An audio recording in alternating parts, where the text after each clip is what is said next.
अस्सलाम वालेकुम दोस्तों, उम्मीद करता हूँ आप सब खैरियत से होंगे। आज के हमारे इस लेक्चर लैब सेंट्रीफ्यूजेस में आप सबको खुश आमदीद कहता हूँ। अगर आप लोगों ने मेरा चैनल सब्सक्राइब नहीं किया तो काइंडली इसे सब्सक्राइब कर दें ताकि नई आने वाली वीडियोस आप तक बर वक्त पहुँच सकें। तो आइए सबसे पहले लैब सेंट्रीफ्यूजेस की डेफिनेशन की तरफ चलते हैं कि लैब सेंट्रीफ्यूजेस क्या हैं। लैब सेंट्रीफ्यूजेस हमारे पास ऐसी डिवाइसेस हैं जो हमारे पास डिफरेंट फ्लूइड्स या फ्लूइड में मौजूद डिफरेंट डेंसिटी की चीज़ों को सेपरेट आउट करने के लिए इस्तेमाल होती हैं। उनकी सेपरेशन हम डेंसिटी की बेसिस पर करते हैं कि जिसकी डेंसिटी ज़्यादा होगी वो हमारे पास अलग हो जाएगी और कम डेंसिटी वाली चीज़ें हमारे पास अलग हो जाएंगी।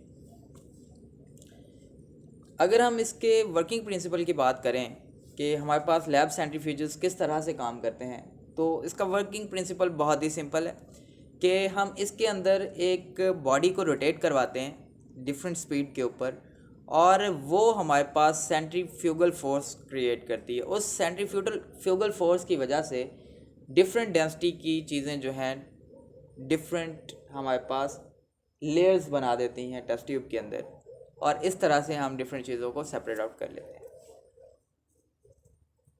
अगर हम कंपोनेंट्स की बात करें कि सेंट्रीफ्यूज के कंपोनेंट्स कौन कौन से होते हैं, तो उसके 3 कंपोनेंट्स हमारे पास मेन होते हैं। सबसे पहले कंपोनेंट की अगर आप बात करते हैं तो दैट इज़ सेंट्रल शाफ्ट, जिसे हम स्पिंडल भी कहते हैं और इसका काम है हाई स्पीड रोटेशन करवाना। दूसरे नंबर पे हमारे पास एक हेड होता है जो कि शाफ्ट के साथ, ये स्पिंडल के साथ फिक्स होता है और मज़ीद ये बकेट्स के साथ भी फिक्स होता है और इसका काम होता है सेंट्रीफ्यूज ट्यूब, जिसे आप टेस्ट ट्यूब भी कह सकते हैं, उसको फिक्स करना या जकड़ के रखना। और तीसरा इसका कंपोनेंट हमारे पास ट्यूब्स हैं जिनके अंदर हम लिक्विड को फिल करते हैं सेंट्रीफ्यूगेशन के लिए। सेंट्रीफ्यूगेशन के मैकेनिज़्म की अगर हम बात करते हैं कि सेंट्रीफ्यूगेशन जो है वो किस तरह से होती है, तो जब हमारे पास स्पिंडल रोटेट करता है तो ट्यूब्स जो हैं उनके ऊपर सेंट्रीफ्यूगल फोर्स लगती है। वो ट्यूब्स हमारे पास मूव करना शुरू कर देती हैं एक सर्कुलर पाथ के अंदर और उसके अंदर ट्यूब के अंदर जो पार्टिकल्स हमारे पास मौजूद होते हैं, लिक्विड हमारे पास मौजूद होता है, वो सारे बॉटम की तरफ थ्रो कर दिए जाते हैं और उसमें जो हमारे पास ज़्यादा डेंसिटी वाली चीज़ें होंगी वो ज़्यादा बॉटम पे चली जाएंगी और कम डेंसिटी वाली चीज़ें जो है वो बॉटम से परे यानी पहले ही लेयर बनाना शुरू कर देंगे। सेंट्रीफ्यूगेशन टारगेट्स की अगर हम बात करते हैं कि सेंट्रीफ्यूगेशन में हम कौन कौन सी चीज़ें इस्तेमाल करते हैं या किन चीज़ों की सेंट्रीफ्यूगेशन करवा सकते हैं, तो ये हमारे पास डिफरेंट तरह के पार्टिकल्स होते हैं जिन्हें हम सुपरनेटेंट फ्लूइड से अलग करके एग्जामिन करते हैं। सुपरनेटेंट फ्लूइड हमारे पास वो फ्लूइड होता है जो हमारे पास हाई डेंसिटी वाली चीज़ें नीचे टेस्ट ट्यूब में बैठ जाने के बाद ऊपर लिक्विड की फॉर्म में हमारे पास मौजूद होता है और हम उसे क्या करवा देते हैं, फ्लो करवा देते हैं या वेस्ट कर देते हैं। उन डिपॉजिट्स में, उन लेयर्स में हमारे पास ब्लड सेल्स हो सकते हैं, पैरासाइट के एग्स हो सकते हैं जो हमने यूजुअली डाइल्यूटेड स्टूल्स में से सेपरेट आउट करने होते हैं, और हमारे पास यूरिनरी ट्रैक्ट के सेल्स हो सकते हैं जो कि यूरिन में मौजूद होते हैं। इसी तरह सेंट्रीफ्यूगेशन की अगर हम टाइप की बात करते हैं कि हमारे पास कितनी तरह के सेंट्रीफ्यूजेस मौजूद हैं, तो सबसे पहले हमारे पास जो टाइप है that is hand operated centrifuge, जिसे आप हाथ से इस्तेमाल करेंगे कि इसमें कोई इलेक्ट्रिसिटी आप इस्तेमाल नहीं करेंगे, जिसे आप मैनुअली ऑपरेटेड सेंट्रीफ्यूज जो है वो भी कह सकते हैं। This is operated manually bye turning a handle और इसके हमारे पास 4 ट्यूब्स जो हैं या 2 ट्यूब्स इसके अंदर हम रख सकते हैं। और हाथ से ऑपरेट होने वाला सेंट्रीफ्यूज जो है ये हम यूरिनरी डिपॉजिट्स को एग्जामिन करने के लिए इस्तेमाल कर सकते हैं और कुछ पैरासाइट के एग्स जो हैं उनको अगर हम कंसंट्रेट करना चाह रहे हैं तो उसको हम इस्तेमाल कर सकते हैं। इसकी स्पीड की अगर हम बात करें तो डेफिनेटली अगर हम हाथ से इसको इस्तेमाल कर रहे हैं तो इसकी स्पीड बहुत ज़्यादा नहीं होगी, इसकी स्पीड बहुत कम है। और अगर हम रेड ब्लड सेल्स की सेपरेशन करना चाह रहे हैं प्लाज्मा से तो ये हमारे लिए इतनी सफिशिएंट स्पीड नहीं होगी कि हम एरिथ्रोसाइट्स की सेडिमेंटेशन जो है वहाँ पे करवा सकें। उसके बाद इलेक्ट्रिक सेंट्रीफ्यूज की अगर हम बात करते हैं तो ये डेफिनेटली बिजली से ऑपरेट होने वाला सेंट्रीफ्यूज होगा और ये डेफिनेटली हैंड ऑपरेटेड सेंट्रीफ्यूज से बहुत अच्छा काम करेगा और हमें कोशिश करनी चाहिए कि हम इसी को इस्तेमाल करें अगर हमारे पास पॉसिबल है तो। अगर नहीं पॉसिबल तो फिर डेफिनेटली हैंड हेल्ड जो हमारे पास या हैंड ऑपरेटेड सेंट्रीफ्यूज है उसका इस्तेमाल करना हमारी मजबूरी होगी। और इलेक्ट्रिक सेंट्रीफ्यूजेस की अगर हम बात करें तो इसमें हमारे पास दो टाइप्स हैं, एक स्विंग आउट हेड और दूसरी हमारे पास जो है वो एंगल हेड। दो तरह के हेड्स इसमें इस्तेमाल होते हैं। स्विंग आउट हेड की अगर हम बात करते हैं तो स्विंग आउट हेड हमारे पास ट्यूब्स को हॉरिजॉन्टली प्लेस करने के लिए इस्तेमाल होता है और मोस्ट फ्रिक्वेंटली हमें इसी की ज़रूरत पड़ती है और इसी को हम इस्तेमाल करते हैं। जबकि दूसरा जो हमारे पास हेड है जिसे हम एंगल हेड कहते हैं, जो कि एंगल से हमारे पास जाहिर है कि ये हमारे पास ट्यूब को डिफरेंट एंगल पे सेट करने के लिए इस्तेमाल होता है। जैसे 45 डिग्री के आप एंगल पे अगर उसको सेट करना चाह रहे हैं तो with the help of angle head आप उसका एंगल ट्यूब का सेट कर सकते हैं। और ये हमारे पास डिफरेंट टेक्निक्स के अंदर जैसे एग्लूटिनेशन टेस्ट के अंदर इस्तेमाल हो सकता है, ब्लड ग्रुपिंग के अंदर इस्तेमाल हो सकता है। ठीक है, तो नेक्स्ट हम चलेंगे कि सेंट्रीफ्यूज की कैटेगरीज जो हैं वो हमारे पास क्या क्या है। कैटेगरीज की अगर हम बात करते हैं, सबसे पहले कैटेगरी हमने जो यहाँ पे डिस्कस करनी है that is called bench top centrifuges.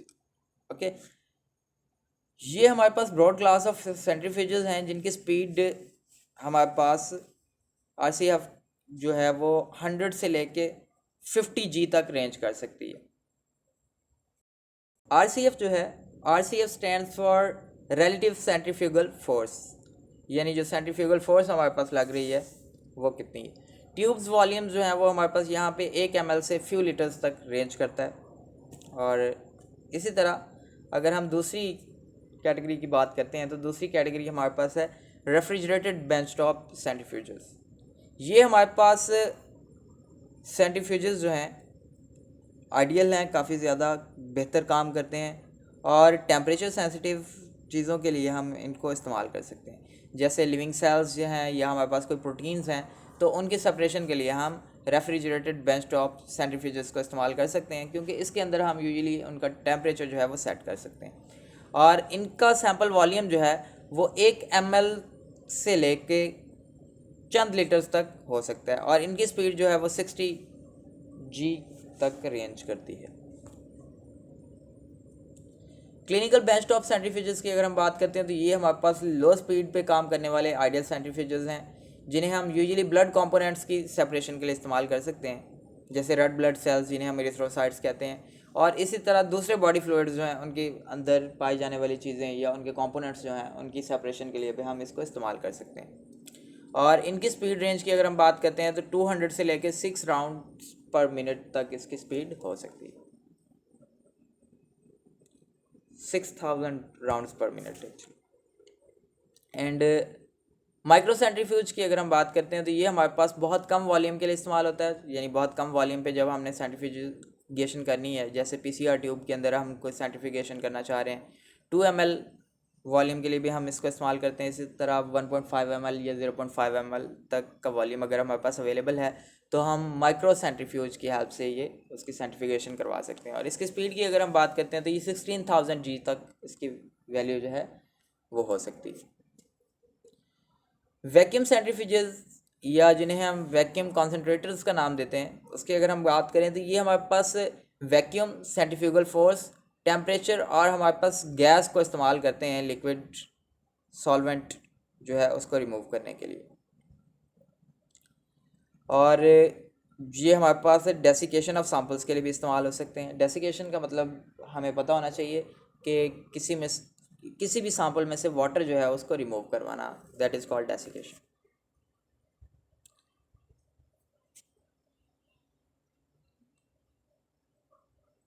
Vacuum centrifuges की अगर हम बात करते हैं तो ये हमारे पास न्यूक्लिक एसिड्स और प्रोटीन्स वगैरह जो हैं उनकी प्योरीफिकेशन के लिए आइडियल हैं।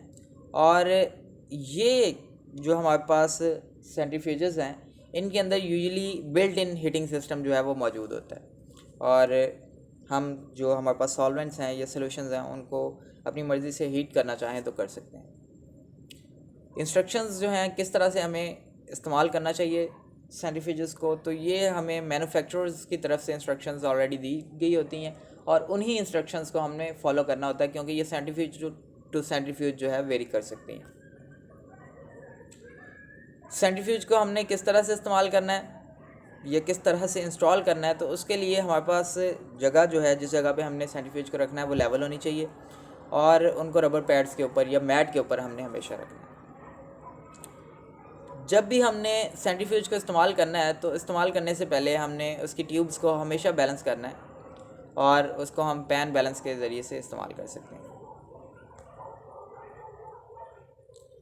सेफ्टी प्रिकॉशंस की अगर हम बात करते हैं तो हमने हमेशा जब भी इस्तेमाल करना है सेंट्रीफ्यूज को, तो इस्तेमाल करने से पहले हमने ट्यूब्स को चेक करना है, आया कि हमने ट्यूब्स जो हैं वो करेक्ट साइज़ की इस्तेमाल की हैं सेंट्रीफ्यूज ट्यूब्स, ना तो हमने बहुत स्मॉल ट्यूब्स जो है इस्तेमाल करनी है और ना ही हमने बहुत बड़ी ट्यूब्स जो है इस्तेमाल करनी है। हमेशा वो ट्यूब्स इस्तेमाल करेंगे जो हमारे पास सेंट्रीफ्यूज में फ़िट आ रही हों, क्योंकि अगर हम बड़ी या छोटी ट्यूब्स इस्तेमाल करेंगे तो हमारे पास उन ट्यूब्स के टूटने का ख़दशा है, सिर्फ ख़दशा नहीं है बल्कि वो टूट जाएंगी। और अगर हम ये बात करते हैं कि उसको कितना फिल करना चाहिए, तो 3/4 से ज़्यादा आपने उसको 3/4 से ज़्यादा आपने ट्यूब को फिल नहीं करना। सेंट्रीफ्यूज बकेट्स को हमने हमेशा जो है सेंट्रीफिकेशन करने से पहले बैलेंस करना है, और अगर हम ऐसा नहीं करेंगे तो हमारे पास सेंट्रीफ्यूज जो है हमारा उसका नुकसान हो सकता है और वो मूव भी कर सकता है। और हमने ये इंश्योर करना है कि जब हम सेंट्रीफिकेशन करने लगें तो उसकी लिड जो है वो क्लोज़ हो, कभी भी ओपन लिड के साथ हमने सेंट्रीफिकेशन नहीं करनी। जब हम सेंट्रीफिकेशन के शुरू करने लगें तो हमने उसकी स्पीड को आहिस्ता से ग्रेजुअली बढ़ाना है। नॉब को हम घुमाएंगे तो उसकी स्पीड जो है आहिस्ता आहिस्ता बढ़ जाएगी, और तब तक हमने उसको घुमाना है जब तक हमारी डिज़ायर्ड स्पीड जो है वो हमें ना मिल जाए। और उसी तरह जैसे हमने ग्रेजुअली इसकी स्पीड को इंक्रीज़ किया था, हमने इसको ग्रेजुअली स्टॉप करना है, और कभी भी हमने ये कोशिश नहीं करनी कि हाथ के साथ हम सेंट्रीफ्यूज जो है उसको रोक लें, और कभी भी हमने उस लिड को तब तक रिमूव नहीं करना जब तक हमारे पास सेंट्रीफ्यूज जो है वो कम्प्लीटली स्टॉप ना हो जाए। और जब हमारे पास सेंट्रीफ्यूज कम्प्लीटली स्टॉप हो जाएगा उसके बाद हम उसकी लिड उतार के रिमूव करके उसके बाद हम उसमें से ट्यूब्स जो हैं वो स्लोली देख लेंगे और उनको ऑब्ज़र्व कर लेंगे। वीडियो देखने के लिए बहुत शुक्रिया। अगर आपको वीडियो पसंद आई तो हमारा चैनल लाइक कर दें और सब्सक्राइब कर दें। Thank you so much. अल्लाह हाफ़िज़।